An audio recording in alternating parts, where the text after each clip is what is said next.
இப்போ வந்து நம்ம காலிஃப்ளவர் சில்லி போட போகிறோம். அதுக்கு என்னென்னலாம் போடணும்னு பார்த்துக்கலாம். ஃபஸ்ட்டு இஞ்சி பூண்டு பேஸ்ட்டு, மஞ்சத்தூள்,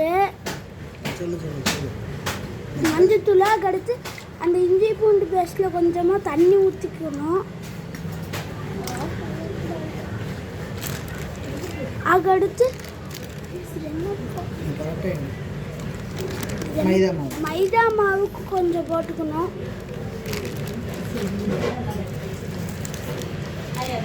அதுக்கடுத்து சில்லி பவுடர் சில்லி பவுடர் கொஞ்சம் போட்டுக்கணும். இது நீங்கள் எவ்வளோக்கு எவ்வளோ காலிஃப்ளவர் போடுறீங்களோ அவ்வளோக்கு அவ்வளோ இது போட்டுக்கோங்க. காரத்துக்கு வேணும்னா மிளகாத்தூள் சேர்த்துக்கோங்க.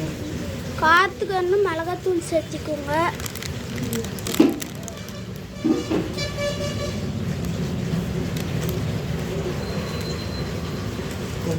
கடலை மாவு சேர்த்துக்கோங்க. நெக்ஸ்ட்டு இதெல்லாம்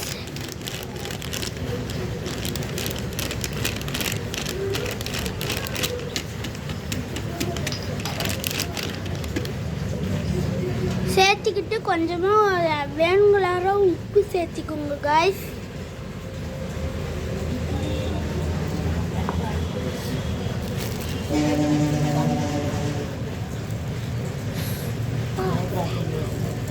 கார்ன்ஃப்ளவர் மாவு கொஞ்சம் போட்டுக்கோங்க காய்ஸ்.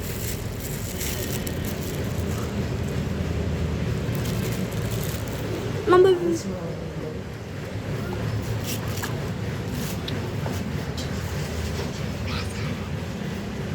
அதுக்கடுத்து கொஞ்சம் அரிசி மாவு போடணுமா காய்ஸ்.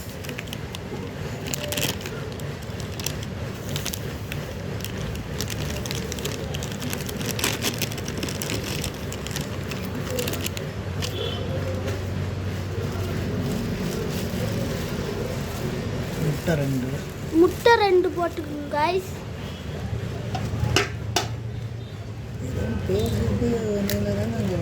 அதுக்கடுத்து இப்போ பார்க்கும்போதே நம்மளுக்கு இப்படி இருக்கு. இதாச்சும் நம்ம சாப்பிட்டாட்டி எப்படி இருக்குன்னு நம்மளுக்கு உங்ககிட்ட சொல்லலாம் காய்ஸ்.